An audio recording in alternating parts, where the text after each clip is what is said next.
Tenia solo dos ano, abandonado en el gelido bosque por alguien que se suponía que lo amaba. Sin comida, solo un coneco de peluche en su manita, y lágrima congelada en su mejilla. Pero cuando toda esperanza parecía perdida, apareció un viejo pastor allemand, cojando, cansado, esperando a que alguien lo lograra. Lo que sucedió después cambió dos vida rota para siempre. El viento soplaba frío desde las crestas de las montanas Blue Ridge, deslizandos como dedos silencioso entre los árboles desnudos y la superficie helada de un estrecho río que discurría profundamente por el bosque. La nieve no había quedado con fuerza esta temporada, pero el suelo estaba cubierto de la quietud del invierno temprano, una capa blanca que cubría corteza y roca por igual, ablandando el mundo hasta sumirlo en el silencio. En ese silencio, las llantas de un auto crujiron por un viejo camino de grava, lenta y posada. Era una camioneta azul, oxidó en los pasos de ruda, la ventana trasera agritada y celada con cinta adhesiva, el tipo de vehículo que transportaba más historia que pasajero. El auto se detuvo abruptamente cerca de la orilla del río, le jeu de donde cualquier excursionista podría pasear. El motor paró al ralenti un momento y luego se apagó. La mujer al volante, Melissa, se subió las gafas de sol y miró por el retrovisor. Su rostro era bonito, distante y refinado, enmarcado por una onda rubio caramelo que caían con demasiada perfección sobre un cuello negro de piel sintética. Pero la tirante alrededor de su boca y los movimientos cortos y bruscos de su mano delatan a alguien demasiado tenso, demasiado tiempo. Salió del coche y rodeó el asiento trasero, donde un niño pequeño estaba sentado en una sillita de coche enorme, abrigado con un mono de nieve amarillo de lana y oreja descubierta en la capota. El niño, de apenas 2 años, apretaba contra el pecho un coneco de peluche blando. Su ojo era de color marrón claro, enrojecido por el frío o el lento, o por embacosa. Levantó la vista cuando Melissa abrió la puerta, con los labios entreabiertos. No dijo rapidamente, sin dureza ni crueldad, simplement contundente. Lo desabrochó con las manos rigidas, su aliento empanando el air frío. Luego lo levantó, era tan ligero que la sobresaltó.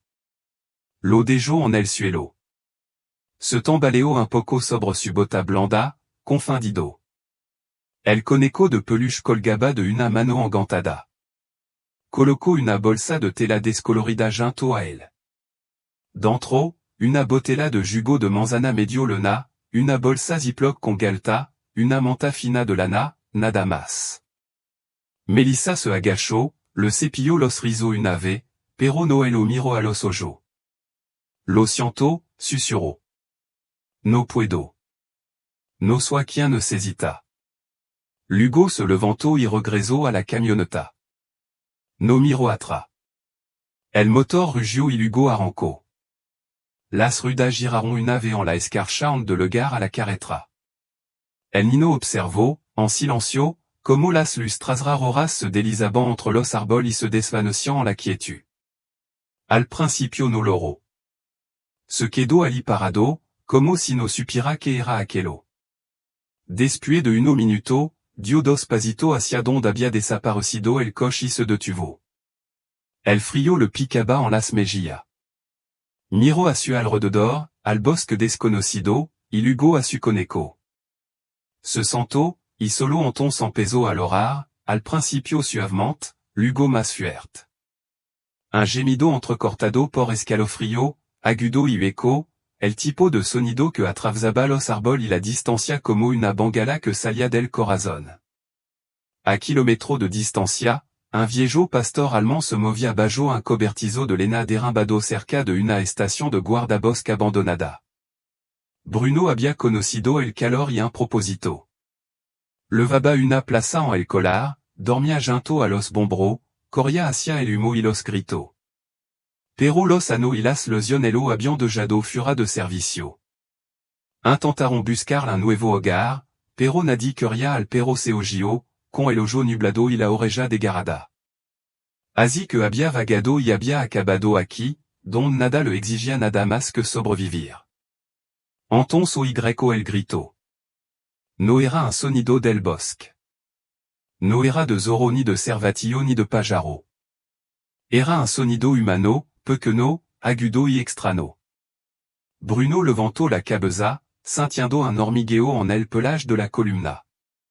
Movió las orejas al oír el sonido y, sin saber por qué y sin necesidad, se levantó y empezó a moverse. De vuelta junto al río, el niño había dejado de llorar solo porque estaba demasiado cansado. Tenía las mejillas sonrosadas por el frío. Le goteaba la nariz profusamente. Se había subido a la manta, envolviendo en ella, y se había sentado junto a la bolsa de tela, ahora abierta y cubierta de escarcha. Sostenía al conejo bajo la barbilla, respirando rápida y superficialmente.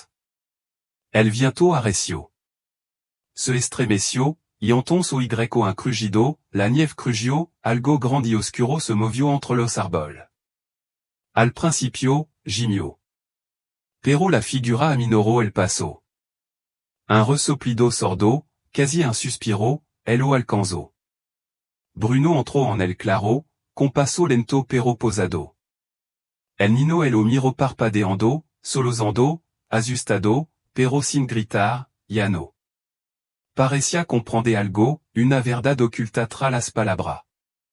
Bruno caminó lentamente en círculo alrededor del niño, olió la bolsa, la manta, su rostro. Luego se tumbó a su lado, apretando su espeso pelage contra su diminuto cuerpo. El chico se apoyó en él casi al instant, hundiendo los dedos en el áspero abrigo. Emissió un sonido parecido a un suspiro y sus ojos se cerraron. Y así el sol se fut ocultando. En el silencio del bosque, llano se oía lento, solo el latido de un niño junto al calor de un perro viejo, dos vida olvidada acurrucada contra la nieve, mientras en algún lugar le llano el mundo seguía su curso sin ellos. La nieve empezó a caer con más fuerza, los suaves copos se enganchaban en las ramas denudas y en el suave pelage de los hombros de Bruno. El viejo pastor allemand levaba ahora acurrucandos junto al niño, dejando que su calor corporal se filtrara en el frágil niño, escuchando cada respiración. Pero Bruno estaba entrenado para algo más que comodidad. En el profundo de su mente, más allá de los años de vagar, de articulación dolorida y orden medio olvidada, había un pulso, un instinto, buscar ayuda. El niño se movió, y un leve gemido escapó de su labio mientras parpadeaba en la nevada penumbra. Su pequeña mano se aferraron al cuello de Bruno, medio dormido. Tenía la nariz roja y los labios secos y agritado. El conejo de peluche yacía medio enterrado en la escarcha. Bruno se levantó con cuidado, dejando que el peso del niño se deslizara sobre su costado. El niño emitió un leve gemido de protesta, pero Bruno lo empujó suavemente con el hocico. El niño miró la cara del perro cercana y cálida, con profundo ojo en Barbie, de alguna manera, sin palabra, comprendió lo suficiente. Extendió la mano para coger el grueso pelage del cuello de Bruno y lo sujetó. Bruno avanzó lentamente, observando cada trozo de nieve, cada aroma en el air. El sandro que eligió no era fácil, sino de memoria. Recordaba vagamente un lugar, el aroma a humo de lena, vieja herramienta de hierro, sal de sopa. Era una caminata larga para pierna vieja, más larga aún para un niño pequeño que se tambaleaba descalzo con bota de suela blanda. Pero Bruno avanzaba al ritmo del niño, deteniendo a menudo, dejándolo descansar, empujándolo para que se levantara cuando se caía. Sobre el cielo cambió del crepúsculo a un gris más intenso. La nieve se espesó. Una vez que el niño se sentó y se negó a moverse con la carita demacrada por el cansancio, Bruno dio la vuelta, le dio un codazo al conejo en brazo y se quedó tumbado a su lado unos minutos. El niño se acurrucó contra el cálido pelage, descansó y luego se levantó. Caminaron así, paso a paso. Finalmente, el bosque empezó a abrirse. Justo detrás de un grupo de pino nevado, una estrecha chimenea exhalaba una columna de humo hacia el cielo vespertino. La cabana se alzaba baja, con tronco oscuro apilado apretadamente, con contraventana de un verde descolorido colgando torsida a ambos lado de la ventana. La luz del fuego parpadeaba tenumente el cristal esmerilado. Dentro, Frank Díaz removia un guiso en una ola de hierro abolada colgada sobre la chimenea. El hombre se movia lentamente, como si sus extremidades le resultaran desconocida. Tenía sesenta y siete años, hombro ancho y un poco encorvado. Su cabello, ant negro como el carbón, se había reducido a mechón gris en la sienne. Tenía barba no pulcra, pero tampoco desenfrenada y uno ojo que habían aprendido a no esperar visita hacia ano. Esta cabana una vez resonó con las risas de su esposa e hijo. Entonces, un choc en la île 81 se los levó, dejando solo el silencio. Frank había venido aquí para terminar con su dolor, solo. La cabana estaba en silencio, el bosque, constante. Nada exigía palabra, hasta que un sonido lo alcanzó. Algo agudo, como un grito interrumpido, luego un rasguño en la puerta. Frank dejó el cucharón, cruzó la cabana con tres pasos pesado y abrió la puerta. Ali, en un remolino de nieve y aroma a pino, se encontraba un pastor allemand, con el hocico escarchado y la mirada fija. Apoyado en su costado, apenas erguido, había un hino pequeño, inconfundiblement humano, temblando, aferrado a un coneco de juguete deshilachado. Frank se quedó mirando un momento, incapaz de moverse. Abrió la boca y luego la volvió a cerrar. Fue el perro quien dio el primer paso, empujando al nino con suavidad hacia la puerta. El nino se tambaleó, apenas capaz de mantenerse en pie. Frank se arrodilló. Oa dijo, con la voz quebrada por la inactividad. Oa. ¿Quién demonio? El nino lo miró con su grand ojo demasiado cansado para el miedo. Frank se inclinó hacia adelante y lo alzó en brazo. El peso lo golpeó como un recuerdo. Hacía demasiado tiempo que no sostenía algo tan ligero, tan frágil. Retrocedió hasta la cabana, con perro y todo, y cerró la puerta de una patada. Dios mío, murmuró. ¿Qué demonio? Acostó al nino en el viejo sofá, cogió la manta de lana de la mecedora y lo arropó con fuerza. Luego, cogió la tetra, versió agua tibia en una taza, añadió miel y un chorrito de sal con mano temblorosa, mojó un trapo y limpió suavemente la cara del nino.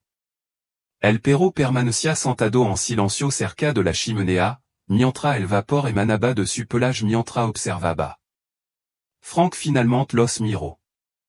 ¿De dónde salieron? Susurró. ¿Están solo allá afuera? Sin collar, solo cana alrededor del hocico y una cicatriz en la oreja. Maldición. Se volvió hacia el nino, cuya cabeza descansaba sobre el brazo del sofá, con su dedito agarrando al coneco. El nino ya estaba dormido.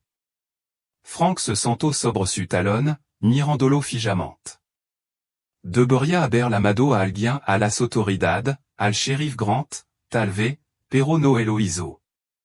En cambio, se quedó en el suelo hasta que la respiración del nino se profundizó. Entonces se recostó en la mecedora, encendió su pipa y, por primera vez en 10 años, se sintió menos solo.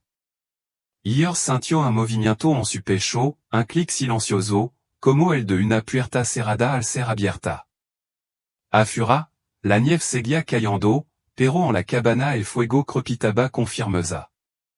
Tres seres un anciano, un perro mayor y un nino apenas lo suficientemente grande como para caminar dormían bajo el mismo techo, reunido no por la sangre ni por un plan, sino por la necesidad. La manana no legó con sol, sino con un gris apagado que se extendía por el cielo, como si alguien hubiera cubierto el mundo con una sábana mojada.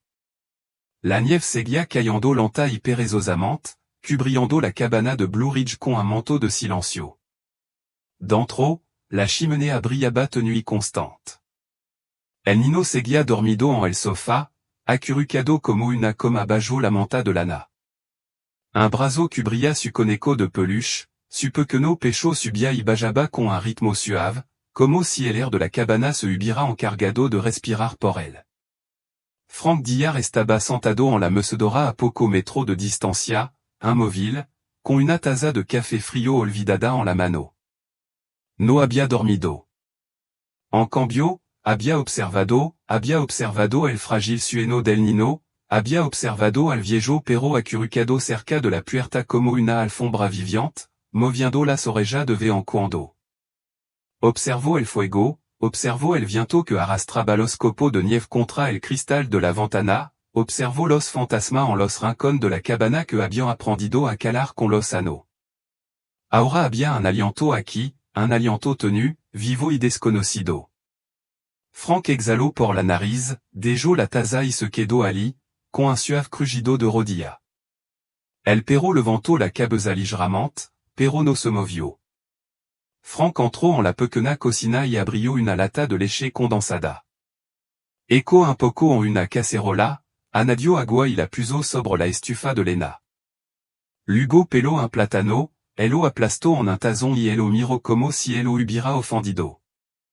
Diablo, c'est algo sobre alimentar a un bébé, murmuró. El Nino se movió y, como si el lo hubieran lamado, emitió un suave sonido, mitad bostezo, mitad gemido. Parpadeó despacio y confundido, y se incorporó a media. La manta cayó sobre su regazo. Su riso estaba enmaranado por al lado, y su labio se entreabrieron mientras miraba la habitación con ojo abierto e inseguro. Frank se acercó con un cuenco en la mano. Buenos días, chaval, dijo. El Nino no dijo nada. Su mirada se posó en el rostro curtido de Frank, en las profunda arruga que le marcaban la boca y en su frente poblada. Luego se desvió hacia el cuenco. Tengo algo de comer. No mucha, pero mejor que el hielo. Seguía sin haber respuesta. Frank se agachó, sustentando el tazón. Toma, amigo. Probemos esto, Val. Cogió una cuchara y se detuvo. Tiene un nombre, chico? El Nino parpadeó. Una mano agarraba al coneco, la otra le frotaba el ojo. Bruno se levantó con rigidez de su rincón, trottó y se sentó junto al Nino como un signo de puntuación. El Nino se inclinó ligeramente sobre el pelage y Hugo tomó la cuchara con dedo tembloroso. Frank se la entregó con cuidado. De acuerdo dijo en voz baja. Sin palabra. Está bien. Se recostó sobre su rodilla y observó como el Nino se levaba la papilla de plátano a la boca, intentando más la mejilla de lo que comía. Frank suspiró. Esto va a ser interesante. Más tarde esa mañana, Frank sacó del ático una vieja caja llena de manta, peluche y alguno libro de cartón polvoriento. Había pertenecido a su hijo, en del accidente que dejó la casa vacía. Le quitó el polvo y los bajó. El Nino observó en silencio, con los ojos muy abiertos, como Frank colocaba los objetos en el suelo, un camión de bombro descolorido, un libro ilustrado de tela, un osito de peluche al que le faltaba un ojo. El Nino no intentó coger ninguno, pero tampoco se acobardó. Frank se rascó la barbilla. Muy calado. No pasa nada. Conocí a un perro así, no ladraba por nada, simplement escuchaba mejor que la mayoría de la gente. Bruno dejó escapar un suave bufido, como si estuviera de acuerdo. Frank lo miró. ¿Cuál es tu historia, viejo? El perro le devolvió la mirada, con la cabeza ligeramente ladeada. Bueno dijo Frank, poniendo de pie y haciendo una mueca de dolor en las rodillas, supongo que todo tenemos nuestra razón. Afura, la nieve se convirtió en una llovizna. Frank se puso su abrigo grueso, abrió la puerta y salió. Vuelvo, gritó desde la cabana. Voy a buscar Lena. No esperaba que el Nino lo siguiera, pero tra uno paso, el suave ruido de una bota a su espalda. Se giró, el Nino estaba de nuevo envuelto en el traje de nieve demasiado grande, con los guantes arrastrandos y un peluche de coneco bajo el brazo. Bruno caminaba a su lado, siempre atento. Frank frunció el seno. No pued que dart aquí mucho tiempo, no vestido así. El chico el miro, sin desafio ni obstination, solo en silencio. Frank suspiró y el levantó. Nuit bien. Tu gana. Levo al nino al cobertizo, don corto alguno tronco bajo su atenta mirada. Eli, como Frank empezó a pensar en el con no conocía ese nombre, parecía fascinado por el rítmico balanceo del hacha, el crujido de la madera, la forma en que Bruno caminaba lentement en circulo cerca de los árboles. Cuando regresaron a la cabana, con las mejillas y las manos frías, Frank sacó una vieja caja de blocs de letra y los esparció sobre la alfombra. El nino se sentó y empezó a ordenarlo, sin deletrear nada, simplement colocándolo en línea recta, une otra otro. Pasaron las horas. No se pronunciaron palabra, pero algo se estaba formando en el espacio entre ellos. A última hora de la tarde, Frank estaba de pie junto a la ventana mirando hacia el bosque, con los brazos cruzados. On no había pensado en la mar a nadie. El sheriff podría llevar al nino a una casa de acogida un entorno frío y desconocido y al perro probablemente lo llevarían a una perra. No, todavía no. No hasta que supiera más. Detrás de él, un sonido, una vocecita, como la de un caballo. Frank se giró, el chico sostenía uno de los blocs. Lo señaló, luego se señaló a sí mismo. Ah, susurró. Frank parpadeó. Otro pinto, Yo. Eli. El nino asintió lentamente, luego abrazó a su conejo y no dijo nada más. Frank volvió a la ventana. Afura, la nieve se derretía de los árboles, goteando como un reloj en marcha. Pero dentro de la cabana, algo más había comenzado, un hombre, una vida recuperada, y un hombre que hacía tiempo que había perdido la esperanza se atrevía a creer de nuevo en los pequeños milagros. El primer trueno no llegó como advertencia, sino como un rugido sordo que atravesaba las montañas, profundo y lejano. Frank levantó la vista del tronco medio partido que sostenía en la mano y miró el cielo más allá de la nea de árbol. Las nubes eran más oscuras que antes, descendiendo como si algo pesado las presionara desde arriba. Ya no era solo nieve, era una tormenta que se acercaba rápidamente, la voz del invierno, alzada con furia. Mejor entrar, murmuró Frank. Miró hacia la cabana, donde Eli estaba sentado en el escalón de entrada, abrigado con un abrigo de lana remendado, con las mangas demasiado largas para su pequeño brazo. Bruno yacía a su lado, barriendo lentamente el porche con la cola. El chico tarareaba un sonido suave y desafinado mientras golpeaba dos blocs de madera. No había vuelto a hablar desde que dijo su nombre, pero el tarareo había comenzado esa mañana. No era música, en realidad, pero era vida. Frank se detuvo al oírlo. Para un hombre que había vivido solo durante casi una década, el sonido lo sobresaltó más que el silencio. Se acercó, recogió la lena bajo el brazo y los miró. Se acerca una tormenta, vamos, chico. Eli se levantó de inmediato, como si comprendiera el tono. Extendió la mano al cuello de Bruno como siempre hacía cuando no estaba seguro de dónde pisaba. El perro se levantó pacientemente, dejando que el nino lo usara como barandilla.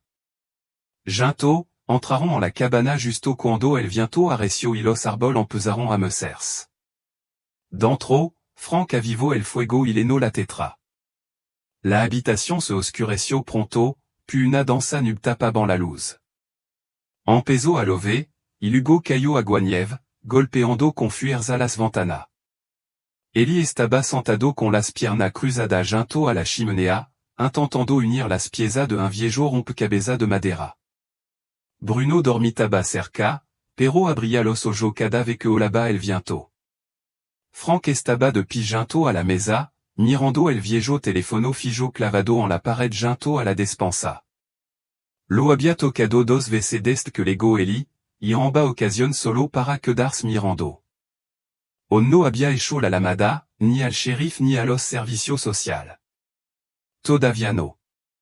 se frotto la frente. Che ago, sussurrò. Pero affura, el viento respondio, y se volvió hacia el chico, que había colocado la última pieza del rompecabezas con sumo cuidado y ahora miraba a Frank como si hubiera hecho algo grandioso. Frank sonrió lenta y sinceramente. Muy listo, Eli, más listo que yo, apuesto. Et esa noche, ce fut la luz. El viento la bava la bajo, haciendo vibrar las ventanas y gimiendo por la chimenea como un viejo fantasma. Frank encendió la lámpara de aceite y acomodó a Eli en su regazo bajo la manta. Bruno yacía acurrucado a su pie, con las orejas moviendo nerviosamente. Un trueno retumbó y el niño se sobresaltó, apretando contra el pecho de Frank. Frank lo sujetó firmemente, rodeándolo con ambos brazos. Es solo ruido, y yo dijo en voz baja. Es solo el cielo deshaciéndose de la ira. Por un rato permanecieron sentados en silencio. Entonces Eli se movió y metió la cabeza bajo la barbilla de Frank. Et esa simple confianza, sin palabra, liberó algo en el pecho de Frank que había estado encerrado durante años. Exhaló, con los ojos irritados. Affura, la tormenta rugía. A la mañana siguiente, el mundo se transformó. El hielo cubría el suelo con un brillo plateado y duro. Las ramas se doblaban, algunas se rompieron por completo, y un poste de teléfono más adelante, en el camino, se había agrietado en la base, con los cables colgando como cuerda deshilachada. Frank recorrió el perímetro de la cabana con Bruno mientras Eli dormitaba, evaluando los daños. La chimenea había resistido, el techo también, pero el camino de salida estaba bloqueado por dos pinos quedó. No se podría conducir hasta el pueblo, al menos por un tiempo. Regresó adentro, frotando las manos. Estaremos aquí un rato más, dijo en voz alta, sin saber si aliviado o aterrorizado. Calentó un guiso en la estufa y se sentó con Eli a la mesa. El niño bebió leche de una taza desportillada, sustentándola con ambas manos. Luego, sin que nadie se lo pidiera, le ofreció el último sorbo a Bruno, quien lo lamió hasta dejarlo limpio. Esa tarde, Frank finalmente preguntó, ¿sabe dónde está tu mamá? Eli levantó la vista con el seno fruncido. Apretó más fuerte a su conejo y apartó la vista. Frank no lo presionó, pero supo que esa noche, mientras Eli dormía acurrucado con Bruno, Frank abrió el bol a los pies de su cama, el que levaba a no sin tocar. Dentro había fotografía, carta, una manta de bebé. Los levantó con cuidado, como si fueran de humo. En el fondo, cuidadosamente doblado, había un dibujo infantil, figura de palito de un niño y un perro, con una cabeza énorme y el nombre, Daniel, escrito en letra grande irregular, suis yo. Dejó el dibujo a un lado y buscó en la esquina trasera del bol, donde había una pila de formulario descolorido dentro de una carpeta manila, número de contacto de emergencia, lista de bombro. Entre elo, cayó una foto. Era de Frank de joven, arrodillado junto a Bruno con su chalco de servicio. Salvaste vida, verdad? Le murmuró Frank al perro. Supongo que on no has terminado.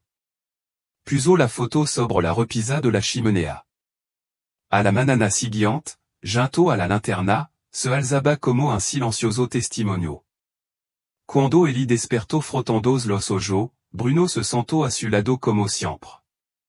Pero esta vez el niño miró al perro, luego a Frank, y sonrió, la primera sonrisa verdadera, un rayo de luz a través de las persianas cerradas hacia tiempo.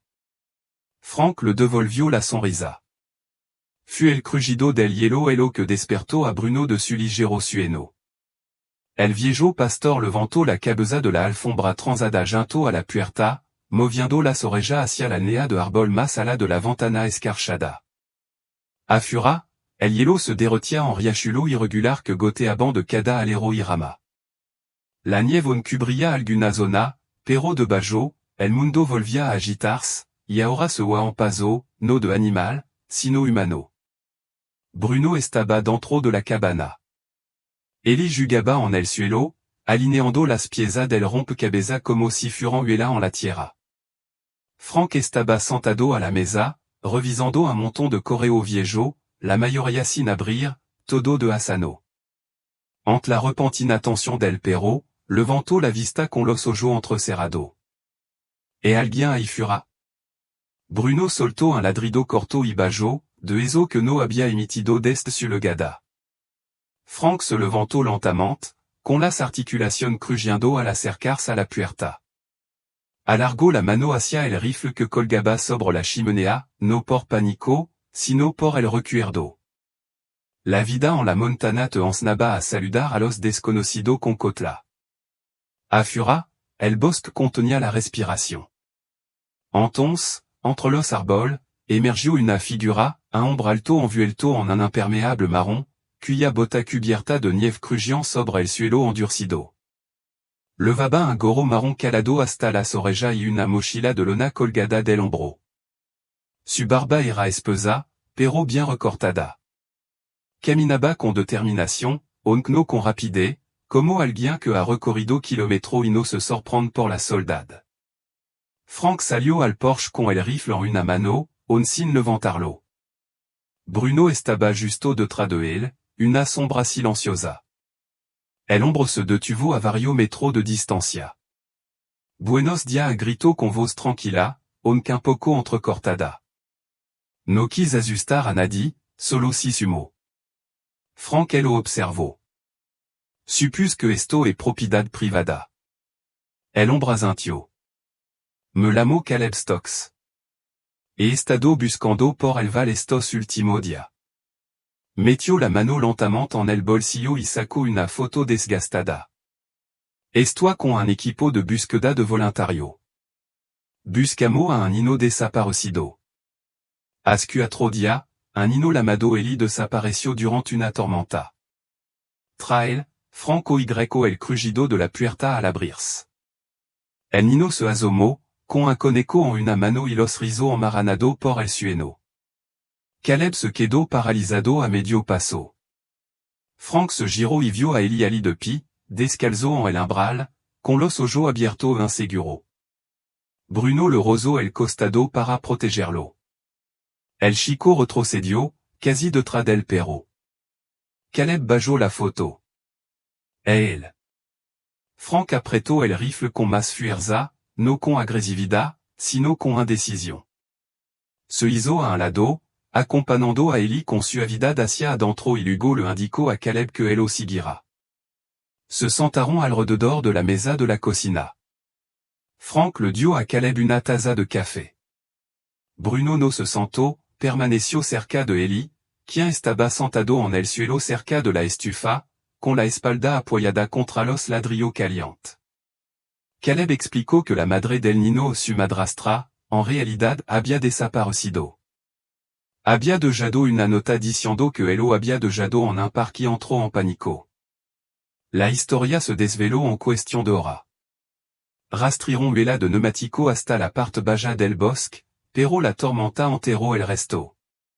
Los equipos de búsqueda oficial se dieron por vencidos después de 2 días, solo Caleb y algunos voluntarios continuaron. Lo en contraste, preguntó finalmente Caleb en voz baja. Es pero asintió Frank. Lo trajo hasta aquí. Caleb observó al niño un momento. No dais mucho, solo su nombre. Se quedaron en silencio un rato, y luego Caleb volvió a hablar. Tendré que traerlo de vuelta. Tenemos personal, enfermera, trabajador social. Lo cuidaron. Frank apretó la mandíbula. Miró al niño, que dibujaba figura en el olin con un dedo. Bruno se acurrucó a su lado. Está bien cuidado, dijo Frank en voz baja. Caleb sostuvo su mirada. Se nota que el OH es tratado bien, pero necesita más que una cabana y un buen perro. Necesita un futuro. Frank se levantó y se giró hacia la ventana. Enterré a mi hijo a Sochoano. No he dia que no me pregunte qué clase de hombre sería ahora. Se volvió. Est Chico apparaissent en medio de una tormenta con solo un coneco de juguete y un perro, y confia en mí. No quiero de jarlo en un sistema que no sabe como contenait algo tan fragile. Caleb no respondió durant un bu en râteau. Finalement, dijo, no tiene que decidir ahora. Todavía e papleo, acogida familiar, audiencia de custodia temporal. Leva tiempo. Los hombros de Frank furon los que se relajaron un poco. Volveré en dos dia, continuó Caleb, de piginto a alguien oficial, alguien que sabe que pregunta assez. Frank lo acompañó hasta la aldea de Arbol. En de irs, Caleb se volvió hacia el perro. Et unico. Frank miró a Bruno. Elle est la raison por la que el chico sigue vivo. Cuando los hombres se furon, Frank regresó a la cabana. Eli se había quedado dormido en la alfombra, con el coneco bajo la barbilla. Bruno yacía a su lado, con una pata sobre la pierna del nino.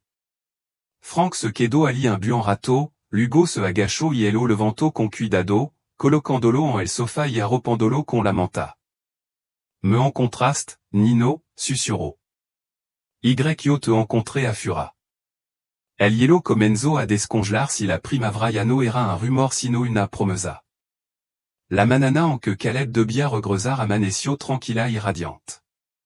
El hielo se había dertido casi por completo, dejando a rama frágil y charco que reflejaban las nubes cambiantes. La tierra parecía respirar de nuevo por primera vez en semana. Pero dentro de la cabana, una pesade se asentó en las paredes, como si la casa misma comprendiera que algo valioso estaba al bord del cambio.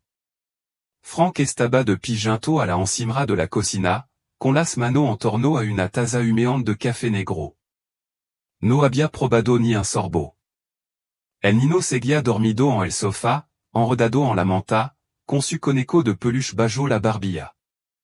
Bruno estaba sentado frente a la chimenea, alerta e immóvil, como si él también esperara que algo le gara, y deseara que no le gara.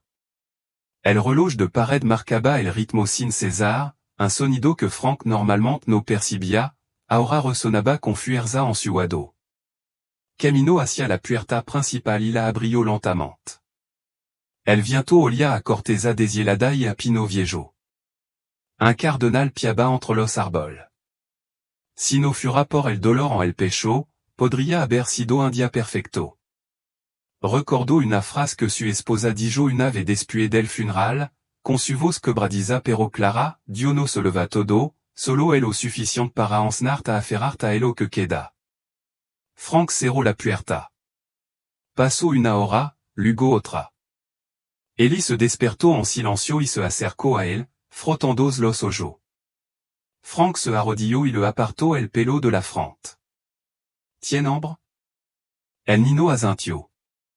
Frank preparó avena, revolviéndola lentamente como solía hacerlo su esposa. Esta vez añadió miel y observó al nino como sin decir palabra. No fue hasta bien entrada la manana que el sonido de neumático sobre la grava rompió el silencio. Bruno fut el primero en levantarse. Frank salió, protegiendo los ojos, al ver aparecer una camioneta verde bosque. Caleb salió primero, esta vez con un abrigo limpio, sin mochila. Trail apareció una mujer de 1,40 y poco ano, pulcramente vestida con un cardigan gris y vaquero planchado, con un portapapel en las manos. Se llamaba Mara. Tenía esa clase de sonrisa que parecía practicada, pero no deshonesta. Frank los condujo adentro. Las presentaciones fueron breves. Eli se sentó tranquilamente en el sofá, con Bruno a su lado como una estatua. Mara tomó alguna nota y luego se arrodilló con cuidado ante el chico. Hola, Carino dijo con dulzura. Me llamo Mara. ¿Te acuerdas de mí? Eli parpadeó y luego negó lentamente con la cabeza. Ella volvió a sonreír.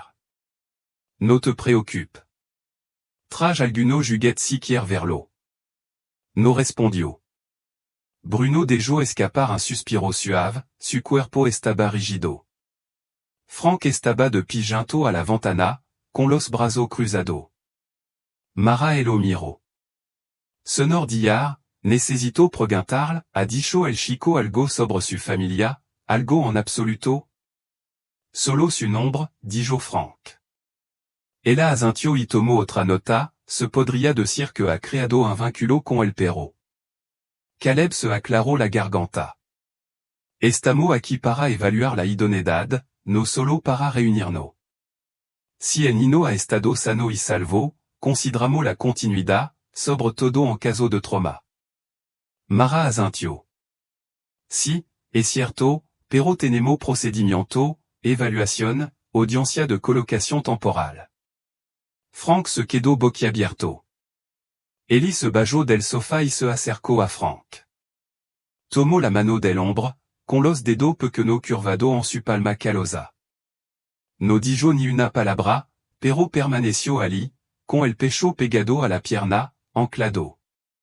Mara lo vio, su expresión se suavizó. Caleb dio un paso al frente. Et un précédent, Frank. Si está dispuesto a solicitar una colocación de emergencia similar a la de un familiar, podemos empezar con el papeleo ahora. Así ganaremos tiempo, dejemos que el chico se quede aquí por ahora. Frank no habló. Ellie lo miró. Bruno permaneció sentado en silencio, observándolo. Finalmente, Frank preguntó, ¿qué necesito firmar? 3 semanas después, la cabana lucía diferente, no mucho, pero suficiente. Las ventanas estaban limpias. Un segundo par de botas hacia junto a las de Frank, junto a la puerta. La lena estaba apilada más arriba. Una nueva caja de crayon estaba abierta sobre la mesa, y una foto de Bruno acostado junto a Ellie, dormido en la alfombra, había sido clavada sobre la repisa de la chimenea. Afura, la primavera había empezado a susurrar verde entre los árboles.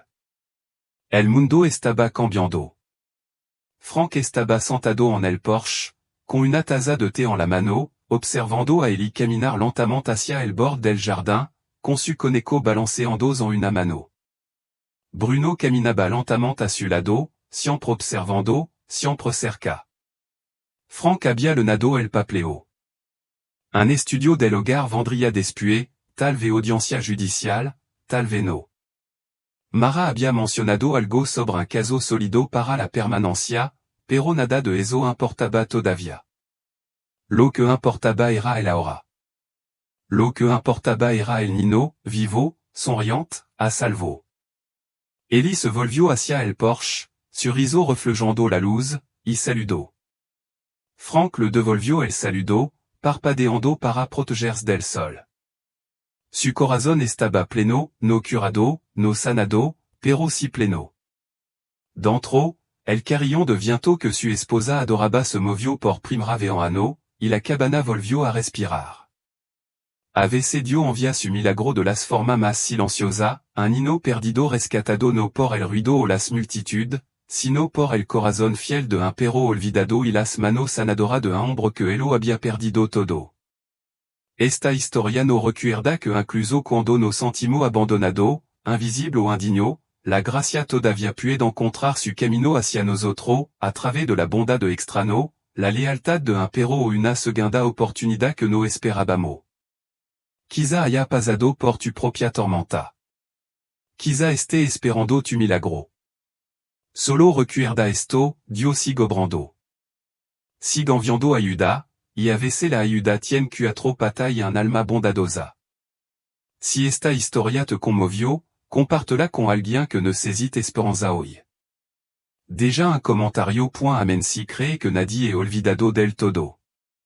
Y no olvide dar la me gusta, suscribirte y orar para que Dios siga bendiciendo a cada espectador que encuentre esto.